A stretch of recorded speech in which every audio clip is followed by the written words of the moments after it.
2 avril 2011 aujourd'hui, journée mondiale de l'autisme et question qui doit attrister Jules Ferry là-haut. Pourquoi les enfants autistes restent-ils à la porte de l'école ?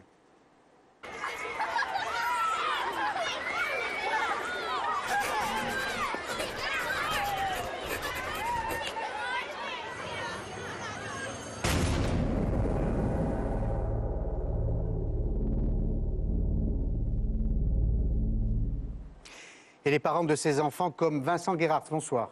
Bonsoir, président du collectif Autisme, attendent beaucoup de cette campagne. Extrait d'un documentaire de Natacha Calestrémé, diffusé le 29 mars dernier par France 5 et disponible en DVD à partir du 5 avril. Son titre, Autisme, l'espoir.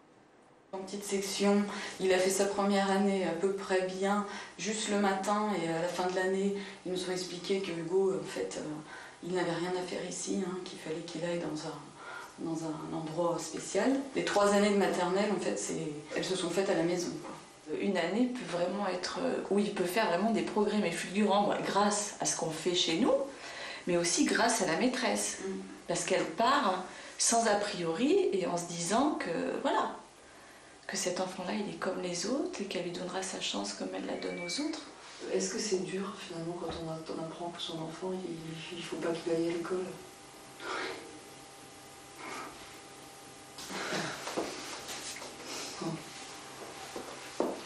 L'enfant, je veux dire, il faut au moins lui laisser une chance. C'est une question de personne aussi, parce que c'est vrai qu'à l'école où il était, la maîtresse n'avait pas du tout envie de s'en occuper. Mais pourtant, elle faisait des actions humanitaires en Afrique. Par contre, pour s'occuper des enfants de sa classe qui étaient différents.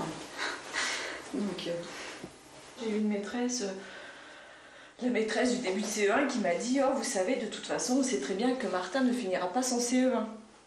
Parce qu'il n'aura pas le niveau. » Et moi, je lui ai dit « C'est ce qu'on va voir, on verra à la fin de l'année. Laissez-moi le temps de vous faire voir qu'on est tout à fait capable d'y arriver. » Et entre-temps, donc, cette maîtresse est partie pour des raisons de santé.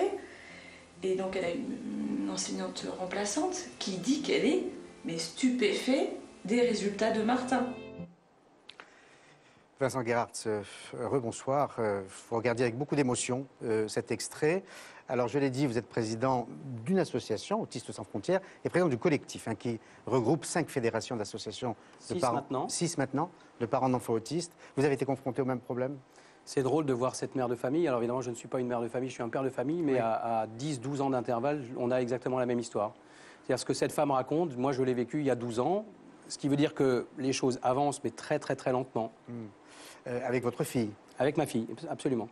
Alors j'ai l'habitude de dire qu'en fait, dans ce qu'explique cette femme, vous le sentez très bien, en fait, quand vous avez un enfant autiste, vous avez le sentiment d'avoir une triple peine. D'abord, vous avez un diagnostic. L'autisme est un handicap très complexe, très compliqué. Oui, parce qu'on connaît mal l'autisme. Oui. Dans nos pays, il y a une question qui vous est posée. Qu'entend-on par autisme ? Ce trouble est-il aujourd'hui défini de façon précise ? Alors en France, on a encore du mal à faire entendre cette définition qui existe au niveau international et malheureusement la France a énormément de retard. S'il fallait faire très très simple pour dire ce que c'est que l'autisme appartient à une famille de troubles qui s'appelle les troubles envahissants du développement, ce qu'on appelle les TED. Ça va changer encore d'appellation, mais disons, pour fixer les idées, TED. Ça veut dire qu'un enfant, dans son développement, est affecté dans différents domaines de son développement. Les 3 principaux, la communication, il parle pas. Les relations sociales, il ne regarde pas les autres, il a du mal à avoir un contact. Et les comportements, il va se taper la tête contre les murs, il va se mutiler. Ça, c'est les 3 grandes familles de troubles. S'il fallait une définition de l'autisme, ce serait celle-là. D'accord. Donc le but de votre campagne, c'est faire entrer ces enfants à l'école. Alors, par souci d'honnêteté, on a entendu les mamans, on entend le papa. Je voudrais vous faire entendre, c'est l'extrait d'ailleurs de ce documentaire, les enseignants. Comment réagissent-ils, par exemple, quand un enfant autiste est dans l'école ? Écoutons. Au début, le mot autisme fait peur. On se dit comment on va faire. Nous, en tant qu'enseignants, on n'est malheureusement pas formés à tout ça. Et pour moi, un enfant autiste, c'était un enfant qu'il ne fallait pas beaucoup toucher, qui n'aimait pas ça et qui pouvait réagir violemment lorsqu'on faisait quelque chose qui ne lui convenait pas. Donc c'était aussi ce côté, la peur, entre guillemets, de la violence, des réactions par rapport aux autres enfants qui a été une crainte pour nous au début. Donc après, on a beaucoup préparé la rentrée avec la famille, notamment avec la maman d'Emeric. Moi, elle est venue un petit peu nous expliquer, ne serait-ce que déjà ce que c'est que l'autisme. On n'était pas forcément informés, en tout cas précisément, de ce que c'était. Et on a également préparé les enfants qui allaient être dans la classe d'Emeric l'année suivante. Auprès d'Emeric, il y a Valérie, C'est une AVS, une auxiliaire de vie scolaire. Valérie apporte un soutien à Emeric en classe. Qu'est-ce que tu fais, Emeric? Emeric! Ah non, hé! Arrête, Emeric. Si tu te sens trop excité, moi je t'autorise à sortir 5 minutes. Tu demandes à Valérie et tu sors 5 minutes, Emeric. Mais quand tu es en classe, regarde-moi. Quand tu es en classe, tu es calme. Elle a raison de lui parler comme ça. Ouais, je la trouve un peu rude. Hein. C'est pas très grave. D'accord. En revanche, le problème qui se pose pour une scolarisation d'un enfant autiste, c'est que, je vous ai expliqué un petit peu donc, les troubles de l'enfant. Il s'agit vraiment de dire que les enseignants, et en l'occurrence les instituteurs pour les enfants qui sont petits, il faut qu'ils restent à leur place, il faut qu'ils restent l'instituteur de la classe. Nous, ce qu'on suggère, on a parlé d'AVS. AVS, c'est en fait la terminologie de l'éducation nationale, ça veut dire auxiliaire de vie scolaire. En ce moment, on engage des AVS qui sont des gens en fin de droit, à qui on ne sait plus trop quoi donner comme travail. Donc ce sont des gens qui ne sont absolument pas formés et qui sont souvent complètement désemparés devant un enfant autiste. Ce qui fait que, moi j'ai regardé un petit peu la fille, je ne sais pas si elle sait trop ce qu'il faut faire avec l'enfant. Et donc du coup, elle n'aide pas du tout l'institutrice. Ce qu'on essaye de faire avec les associations de parents qui sont dans le collectif, c'est de dire, mettons aux côtés de l'enfant un accompagnant, pour changer de terme par rapport à l'éducation nationale, qui sache ce que c'est que l'autisme, qui sache exactement ce qu'il faut faire à tous les instants. Ce qui permet à l'instituteur de rester à sa place. L'instituteur n'a plus peur de l'enfant autiste parce qu'il apprend petit à petit au contact de cet accompagnant comment on procède et tout se passe bien. Et vous avez même les enfants autour de l'enfant autiste qui ne posent plus de questions parce qu'ils ont compris comment ça fonctionnait. Question, aujourd'hui en France, comment un autiste est-il pris en charge pendant sa scolarité et après? J'ai le sentiment que seuls les parents s'en occupent. J'avais commencé à vous dire la triple peine. La triple peine, c'était le diagnostic. Deuxièmement, on galère. Une fois qu'on a le diagnostic, qu'est-ce qu'on fait?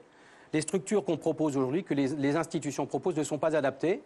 Donc, quand vous voulez mettre votre enfant à l'école, ce que prévoit la loi de février 2005, la place d'un enfant autiste, un enfant handicapé en général, un enfant autiste en particulier, c'est à l'école. Pas dans n'importe quelle condition. Il y a des enfants, vous savez, l'autisme, c'est un handicap complexe, et sur 10 enfants, vous avez 10 profils différents. Donc, il ne faut pas peut-être faire la même chose avec tout le monde. Il y a certains enfants, comme le garçon qu'on a vu, qui a sa place dans l'école ordinaire avec un accompagnement. Peut-être que pour un autre un peu plus lourdement atteint, il faudra une structure un peu plus protégée, toujours dans une école.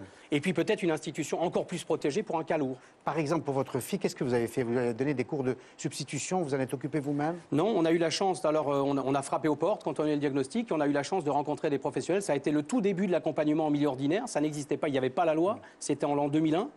Et on a rencontré des professionnels qui nous ont dit, écoutez, il faut mettre votre fille à l'école, c'est là qu'elle va progresser. C'était la responsabilité des professionnels. Ouais. Et donc on a été les premiers, c'était dans le département des Hauts-de-Seine, avec 2 enfants, ma fille et un autre petit garçon. Le petit garçon, pour vous donner une idée de l'intérêt de cet accompagnement, il était très autiste au début quand il avait 3 ans. Aujourd'hui, il est en classe de 3e, il parle comme vous et moi et il suit un cursus normal. Parce qu'on a mis un accompagnement qui a coûté de l'argent, mais on a mis un accompagnement en place qui lui a permis d'en arriver là. Dans ce documentaire dont j'ai parlé tout à l'heure, il y a un extrait incroyable. Il y a un témoignage incroyable d'un garçon qui a bac plus 12. Alors ça, c'est quand je vous disais qu'il y a des profils différents, quand vous prenez l'échelle, le spectre autistique pour parler savamment, ça va de 0 à 100.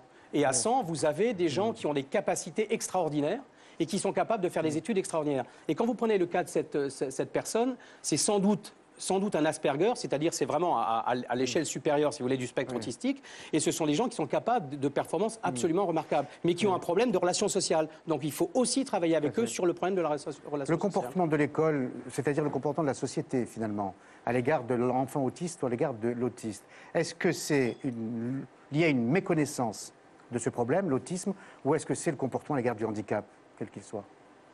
Pour l'autisme en particulier, je dirais 2 choses. La peur, parce que vous avez entendu l'institutrice au début qui dit « je ne sais pas comment faire ». Elle dit « bon, peur ». Et un enfant autiste qui n'est pas pris en charge par quelqu'un, un tuteur dans la classe, l'accompagnant dont je vous parlais, l'enseignant franchement a peur. Au tout début, ma fille était on a dit « écoutez, la loi dit on peut mettre notre fille à l'école », on voulait qu'elle soit à l'école.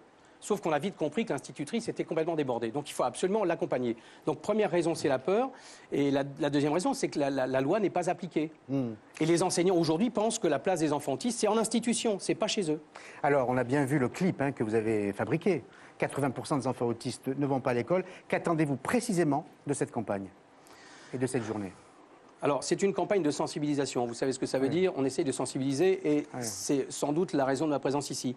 Donc, ce qu'on vous voudrait demander, c'est simplement l'application de la loi, essayer de faire en sorte que la loi avance et qu'on puisse mettre, avec des accompagnements adaptés, les enfants à l'école.